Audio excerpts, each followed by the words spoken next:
अस्सलाम वालेकुम everyone, welcome back with another new vlog. कैसे हैं आप सब लोग? उम्मीद करती हूँ बहुत अच्छे होंगे। आप सबकी दुआओं से मैं भी बहुत अच्छी हूँ और मेरे घर वाले भी बहुत अच्छे हैं और मेरी दुआओं से आप लोग भी जहाँ जहाँ भी होंगे बहुत अच्छे होंगे।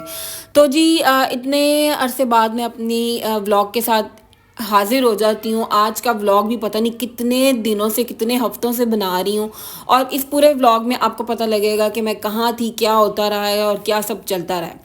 अच्छा जी, अभी जो है ना वो हमारे घर में मैंने आपको लास्ट व्लॉग में बताया था कि कुछ काम शाम कर रहे हैं, कुछ तैयारी कर रहे हैं, कुछ फर्नीचर चेंज करना है और उसके बाद हमने फर्नीचर का काम करने के बाद हमने कहा चलो जी पेंट करवा लेते हैं। और मुझे लगता है ये सबसे बुरा डिसीजन था हमारा। मुझे पता था कि पेंट वाले जब अंदर आ जाए ना तो वो घर का सत्यानाश कर देते हैं, चाहे जो मर्जी कर लो। अच्छा जी, हमने पेंट करवाने का सोच लिया, डिसीजन ले लिया। उधर से जी पेंट हो रहा है, उधर से गर्मी हो रही है, उधर से टाइम थोड़ा है, उधर से जंग लग गई है। अभी भी सारे क्लिप जो है ना ये पाकिस्तान और इंडिया की जब जंग का सीन हो रहा था तब के हैं। बहुत ज़्यादा खौफनाक मंजर था, सीन था, सब कुछ अल्लाह माफ़ करे। बहरहाल शुक्र अल्हम्दुलिल्लाह कि जो कुछ भी हुआ है सब कुछ ठीक हो गया है। अच्छा जी, यहाँ पे पेंट वाले कभी ऊपर जा रहे हैं, कभी नीचे जा रहे हैं और घर के अंदर रह के पेंट करवाना मेरा ख्याल है ज़िंदगी का सबसे मुश्किल तरीन काम है। मुझे था कि हो जाएगा, घर वाले कहते नहीं ये भी करवा लो, वो भी करवा लो। मैंने कहा खुदा का वास्ता इनको हाथ जोड़ो और इनको भेज दो, बस बहुत हो गई है। क्योंकि एक जगह साफ़ करते थे तो दूसरी गंदी हो जाती थी, दूसरी साफ़ करते थे तो तीसरी गंदी कर देते थे, फिर सारा कुछ साफ़ करते थे, फिर पहला वाला कमरा गंदा कर देते थे। तो हमने पहले जो है ना वो ऊपर से सारा साफ़ करवाया। हमने कहा कि पहले ऊपर वाला एरिया आप पेंट कर लें, उसके बाद हम नीचे से पेंट करवाना शुरू करेंगे। तो पेंट क्यों हो रहा है, तैयारी किस चीज़ की हो रही है, वो मैं आपको नेक्स्ट व्लॉग में बताऊंगी। इसलिए कह रही हूँ कि चैनल को सब्सक्राइब कर दें, वीडियो को लाइक एंड शेयर कर दें। अच्छा, खाना पीना तो साथ साथ चलता ही रहता है। तो यहाँ पे हम लोगों ने कहा कि अब भूख लगी है तो कुछ खा पी लेते हैं। तो यहाँ पे आयशा जो है ना वो जल्दी वाला काम कर रही थी, चिकन आलू वाले कटलेट्स बना रही थी जो कि बहुत अच्छे बनते हैं। अच्छा, पता नहीं मेरे बाकी व्लॉग कब तक आएंगे, कब उनकी एडिटिंग शेडिटिंग होगी और क्या होगा। तब तक आप गैस कर सकते हो कि ये सारी तैयारियां क्यों हो रही हैं। देसी घरों में जब पेंट वाला काम होता है ना तो लोग कहते हैं अच्छा जी आपके घर में शादी होने वाली, क्योंकि हम लोगों ने पेंट करवा लिया का काम शुरू करवाया ना। तो हमारे नेबर्स आके कह रहे हैं आपके घर में कुछ शादी होने वाली है, किसी बच्ची की शादी करने वाले हैं। तो बस आप लोग गैस करो कि क्या होने वाला है, क्या एक्साइटिंग चीज़ आने वाली है। तो गैस कर लोगे तो फिर आपको इनाम मिलेगा मेरी तरफ से। अच्छा जी, ये पता नहीं कितने दिनों के उल्टे सीधे क्लिप जो है ना वो मैंने बस मोबाइल में पड़े हुए थे, मैंने जोड़े, मैंने कहा इनका भी एक व्लॉग बन जाएगा, क्योंकि व्लॉग के लिए बनाए हुए थे लेकिन यकीन माने बिल्कुल भी टाइम नहीं था। अच्छा, इस बीच में मेरे व्लॉग नहीं आ रहे थे लेकिन बहुत कुछ हुआ लाइफ में, पाकिस्तान में, आसपास में। और हमारे घर भी एक, हमारे साथ वाले घर में भी एक चोर आ गया। वो फिर इशारे, मुझे आंटी ने फ़ोन किया कि भाई एक बंदा बाहर बैठा हुआ है, उसको देखो। मैंने कहा कहाँ बैठा हुआ है? तो वो मैंने देखा तो उनकी गली में बेचारा बैठा हुआ था और मुझे इशारे कर रहा था कि मत बताना, मत बताना, मुझे मारेंगे। गार्ड क्योंकि आ गए ना इस साइड पे, तो मुझे उस पर तरस आ गया। मैं घर वालों को कह रही हूँ कि अंदर आ जाओ, अब हमें नहीं पता, वो जो मर्जी करे। लेकिन फिर भी उन्होंने पकड़ लिया उसको, पता नहीं मारा कि नहीं मारा मुझे नहीं पता। लेकिन वही बात है कि पाकिस्तान में जितने हालात ख़राब हो चुके हैं, मैं अल्लाह माफ़ करे, सब जो है ना वो कोई ना कोई पैसा नहीं है तो उल्टे रास्ते अपना रहे हैं और उस उल्टे रास्तों पे फिर आपको ये भी पता है कि नुकसान बहुत ज़्यादा होता है। अच्छा जी, आज का जो टॉपिक है, जो टाइटल मैंने बनाया, जो टाइटल आपने देखा है, जो थंबनेल आपने देखा है, उस पर बात करना बहुत ज़रूरी है क्योंकि आजकल बहुत जगह पे वो बंदा वायरल हुआ हुआ है।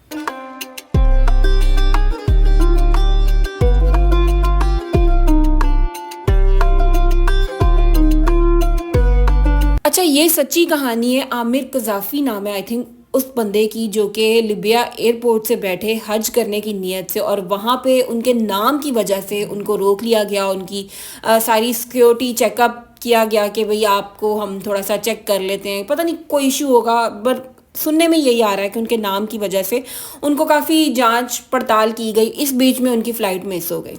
अच्छा, अब जब जहाज़ फ्लाई हो गया, अब वो बंदा, उसकी नीयत ये थी कि मैं अच्छी नीयत से निकला हूँ, मैं हज की नीयत से निकला हूँ, तो मैं यहाँ पे बैठ के वेट करूँगा।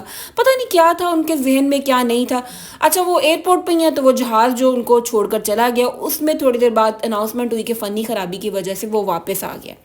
सारा उसको चेक किया गया और वो बंदा एयरपोर्ट में ही था। उसने फिर ट्राई किया, उन्होंने एयरपोर्ट के अमले ने उसको फिर बोला कि नहीं, हम आपको इस जहाज़ में नहीं लेके जाएंगे।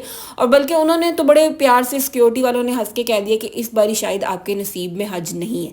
लेकिन उस बंदे को यकीन था कि नहीं, अगर मैंने हज की नीयत की है तो मेरे अल्लाह पाक मुझे हज पे ज़रूर बुलाएंगे।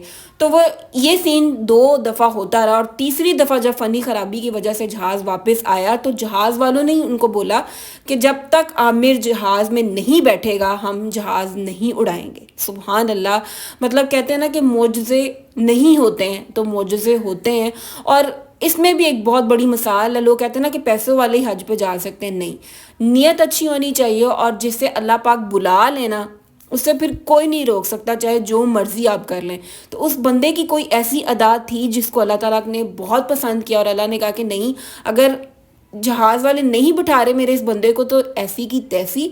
एक बार हुआ, 2 बार हुआ, तीसरी बार फिर जहाज़ वालों ने भी कह दिया, एयरपोर्ट वालों ने भी कह दिया कि नहीं, इस बंदे के बगैर ये जहाज़ नहीं उड़ेगा, इसमें भी अल्लाह की कोई मर्जी है।